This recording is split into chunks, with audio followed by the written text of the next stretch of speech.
Okay, welcome back. I am continuing to be taught some hard lessons from the AI. First I want to put back the equipment counter. I took too much last round, so they actually have 4 left. It's my turn. And as I said, I've been really having a hard time with this game. In the sense that the AI is outplaying me. But at least I get to demonstrate a lot of game aspects, and now we will look into healing and the use of a medic, because I really need that at the moment. We are in the form section and field promotion phase or step of my turn. I'm not doing any of that. I could split off, I guess I could split off some men from this section and form another section, but I'm not doing that. That will lower my firepower. I can now use bandages and medic morale, and that I will do for sure. I need that. Let's have a look at the men. I discovered that there's actually a counter in the box determining the acting player, and the rule says that I should use the turn counter on the firepower chart to track turns. Instead of dice. Oh, that's nice. I'd rather do that then. Okay, so in this step I can use bandages to remove wounds. So I have a medic, he has a bandage, so he will use that to remove a wound from any one of these soldiers, perhaps from Davis, the point man. Because he's a medic, he doesn't remove the bandage. So he can also take away morale hits. But he already used now his one-time ability to take away wounds. The other section is in terrible shape, but I can't do anything there. I need a medic or somebody with a bandage.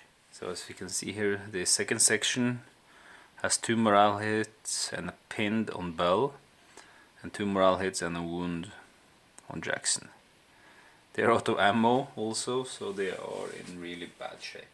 For my turn now, the first thing I will do is actually to do a prepare action for this section here.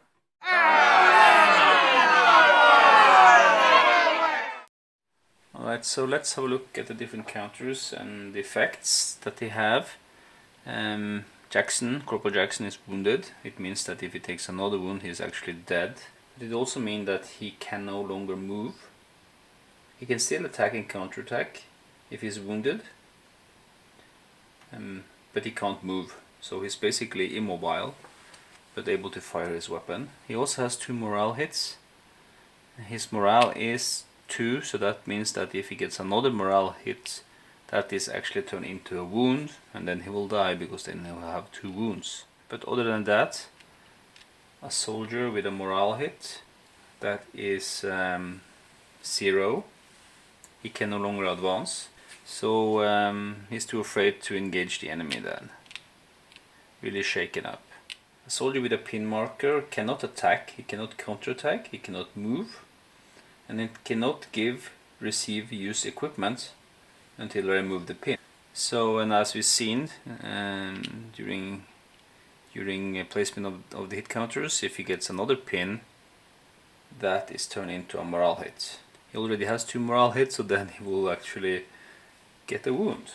Bell's prepare action is actually to reload his weapon, not to remove the pin. There are some action cards that can remove the pin, so I'm hoping for that, so that he can fire his weapon. Okay, so they have done their actions and acted. So the enemy is going to react to that, and they are going to use a prepare action as well. Smallest opposing section gets full cover until player prepares. If there were a pin on them, they will be removed, and he will do 1 reload. He has 2 soldiers that are out of ammunition, and he will choose to reload the machine gunner. Yeah, now again it's the interesting, uncleared, I would say, or unresolved issue of flipping counters or not. Should he flip his counter, or shouldn't he? He is reloaded. I took him because he has the higher victory point value, so he's the most valuable member in the squad, in the section. I'm sure he's the one that would be chosen to reload.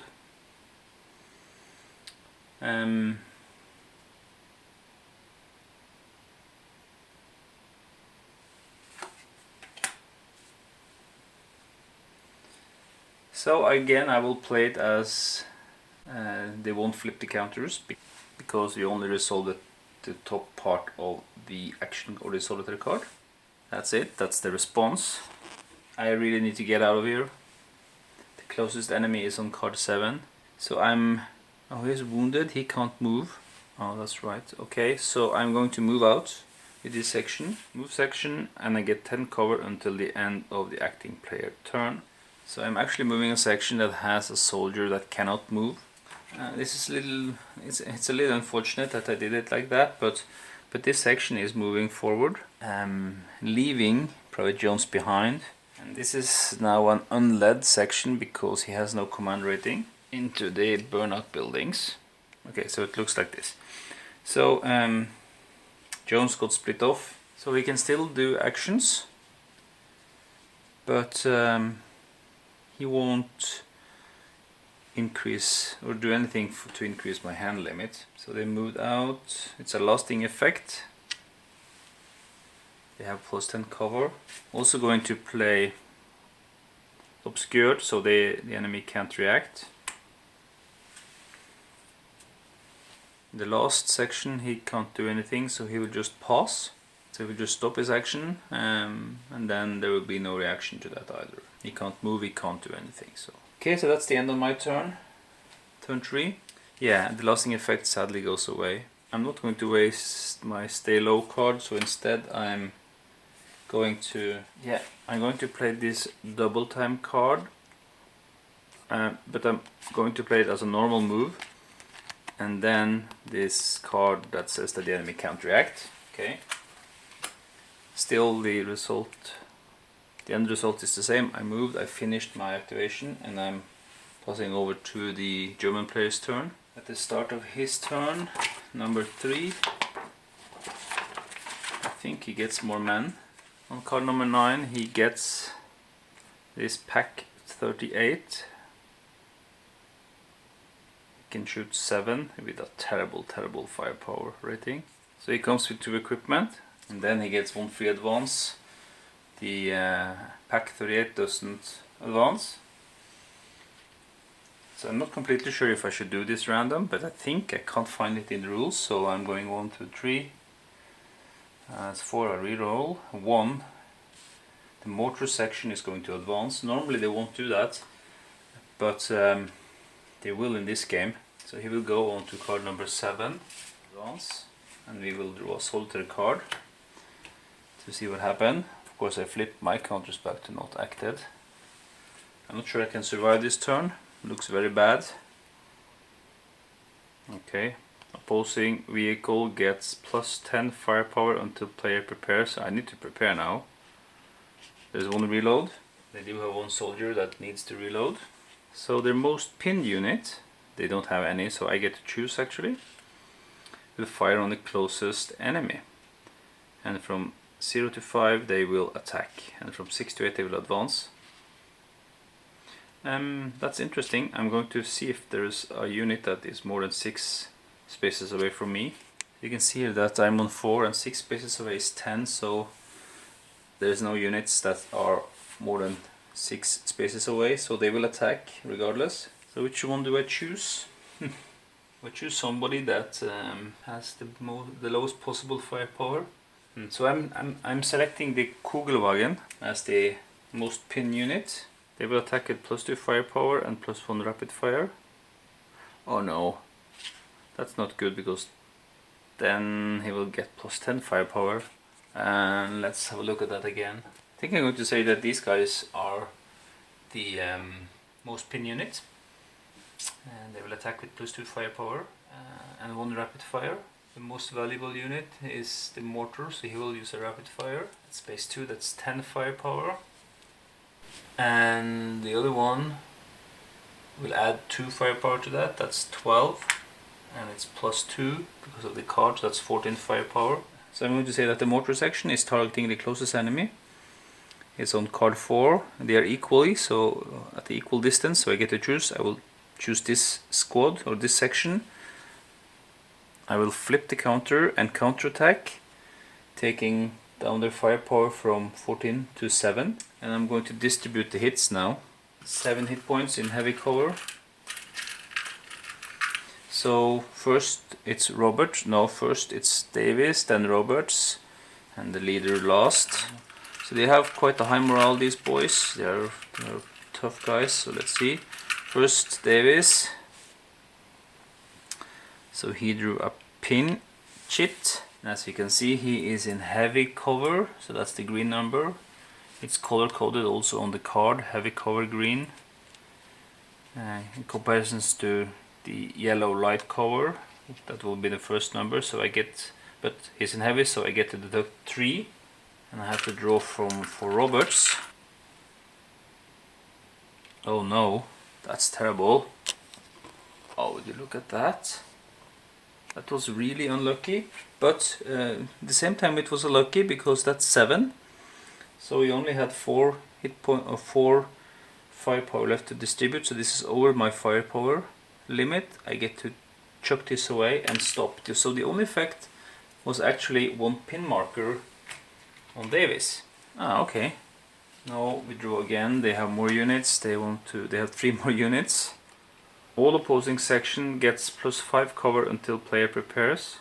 This doesn't happen.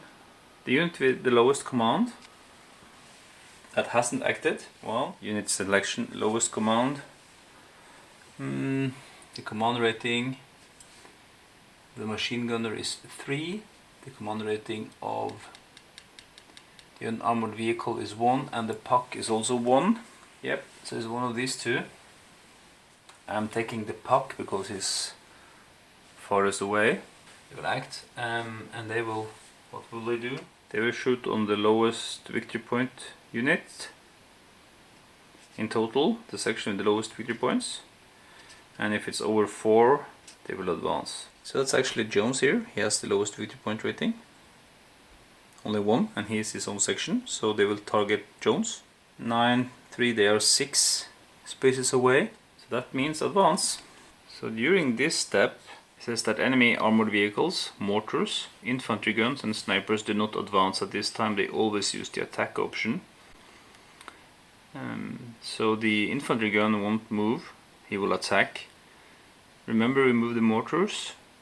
That was still okay because that was under the free advancement phase and not during the card phase. But infantry gun, he will attack. He will attack Jones on card 3. That's 6 spaces away. He will attack, yep, 6 firepower and rapid fire. So that's actually 18 firepower. The red number on this infantry gun actually means it's an anti-armor shell. And we can see it also with the pointy arrows here. The rules are not explicit again, but I interpret this as because the rule says he can use the anti-armor capability against normal infantry as well.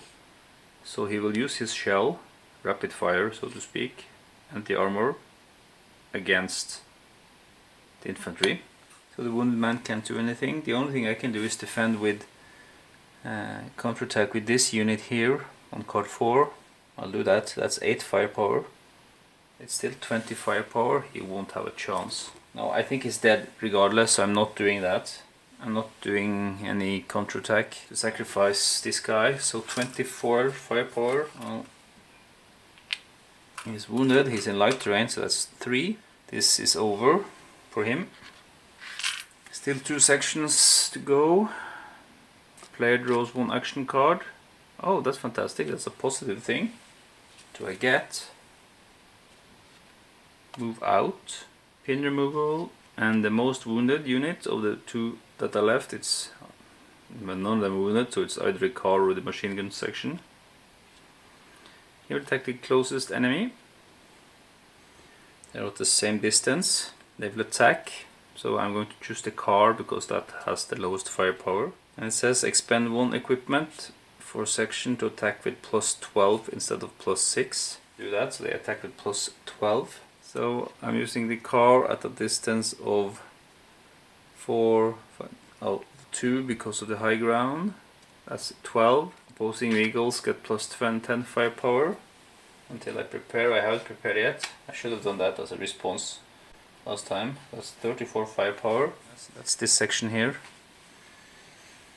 I can counterattack, But as a response, I'm going to prepare so I can get away with all these lingering effects. I should have done this a long time ago. So I'm preparing with this section here. I'm going to draw 3 cards. And I get stay low, pour it on, and flanking position. So a little movement, nothing that can help my wounds or my pin. So that's 34 firepower. Starting with Bell, heavy cover. He's pinned, and because this pin, he has a pin, so this is a morale which equals a wound. This is really a wound. Next, for this guy, it's a morale hit. He has 2 already. Exceeds his morale, so this is a wound as well. Back to here, this is a wound. It's 4 more, it's another morale hit, so he's dead. And the last guy now, he is dead immediately for 7. So that's it. They're out of here as well. Yep, still in the game. Barely. So let's see what the last unit will do. So now I have to reshuffle the solitaire cards. I've been through the deck once. Okay. All section get +6 firepower counterattack until player prepares. They have only 1 unit left, I have only 1 unit left. The range is less than 4, so they will attack me with +6 firepower. There's no rapid fire, but they don't flip to act it, so they can act again. The range is 3, but it's really 2 because of the high ground. I think the game is over now, because well, you can see high ground here, and range 2, they will have 14. The machine gun has 14. There's another 6, there's another 6, and there's another 6, there's 18 more. That's 32 firepower, plus 6, that's 38 firepower, and I can't do anything because I have acted.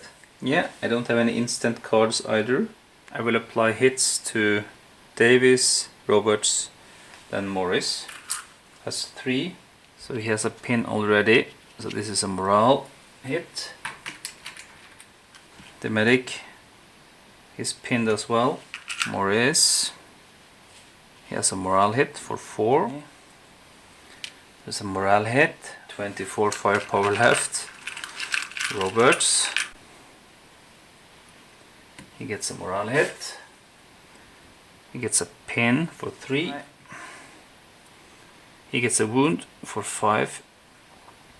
Pinned, which he has already, so it turns into a morale. That's a wound for 5. Oh, that actually is alive. Morale, that's another wound for him because he has morale already. 5 firepower left. Pin for 3, which he has already, so that's a morale, which he has 2 of, so that's a wound. And there's only 1 left, so that will be it. Yeah, so it stops there. Because the enemy doesn't flip, they get +10 cover. Highest command, they just have 1 unit, I have only 1 unit. They will attack me again with +4 firepower. So now I can't survive this. And how much do they have here? What was it? 4? 36 firepower. So we're back to drawing now for 36 firepower. Okay, so this is hopeless. We're dead now.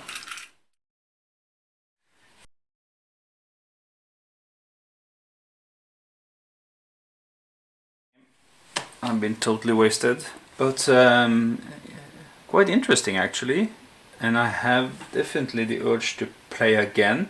So thank you for staying with me, if you are still. I mean, I will see what happens in the future if I will play this again. Perhaps there's a steep learning curve. I did some obvious tactical blunders, but this guy here, man, he's deadly. Look at this firepower rating.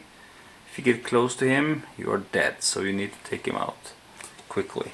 Okay, thank you for watching the Late Night Gamer and this playthrough of Frontline D-Day. We got to see a lot of the aspects of the game and some of the controversies with this game about some rules that are missing or not clarified. That's too bad. This game actually deserves a little bit better. Please feel free to make a comment or ask questions, either here on or on Board Game Geek. I'm sure somebody will answer them if I can't. Hope you enjoyed it. I hope to see you soon back again for more gameplay on my channel. So, see you soon. Stay tuned.